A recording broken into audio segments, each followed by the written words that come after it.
Perfect. Right. You know what? Hold 1 second. Sure. I'm just hearing about Joe Biden. Let's go live to some of Joe Biden's comments. Well, let me start by, on behalf of the Attorney General and the President, thanking you for taking the time today. This is important work. We've got a lot of work to be done, and I know that several of you around the table have lost loved ones or have been the victims of gun violence yourself. And you know, it's been almost 4 weeks now since the tragedy in Newtown, Connecticut, and I've been doing this a long time. I can't think of all the tragic events we've endured. I don't think anything has touched the heart of the American people so profoundly as seeing those and learning of those young children not only being shot but riddled with bullets. It's every once in a while there's something that awakens the conscience of the country, and that tragic event did it in a way like nothing I've seen in my career.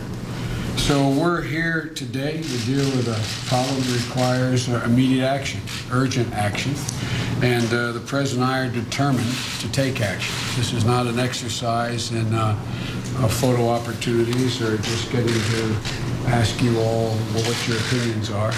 We are vitally interested in what you have to say.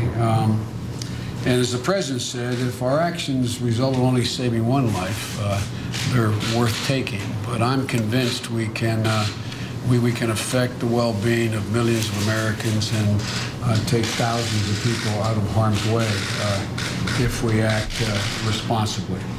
And today I want to hear about your experiences firsthand. I have taken the time. I go back having authored the Brady Law, and Jim Brady and the Bradys are friends of mine for a long time. Jim used to be my colleague Bill Ross' press secretary and worked in Delaware for years. I have a place in Delaware. So I've been as chairman of the Judiciary Committee for a long, long time. Been working in this area for a long, long time. I want you to know that we are meeting with a number of advocacy groups, and we've reached out beyond the issue of just gun safety. We've reached out to the mental health community. We've reached out to doctors and nurses. We've reached out to the religious community, and I'm heartened by the incredible response we received from the Southern Baptist Conference to the Catholic Conference of Bishops, evangelical groups. I've not seen, again, anything quite like that occurring before.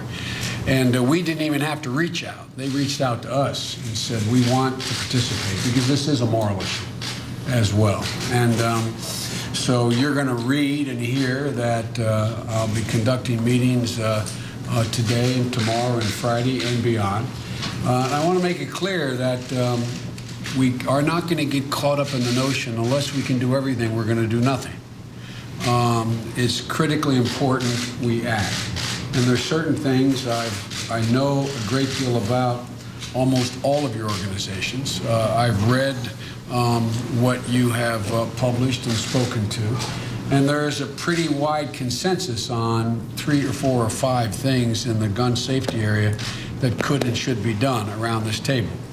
You should know that tomorrow I've also invited the gun owners and the NRA to come and make their case as well before us. I want it clear to the American public that on behalf of the President, we're reaching out to all parties on whatever side of this debate you fall.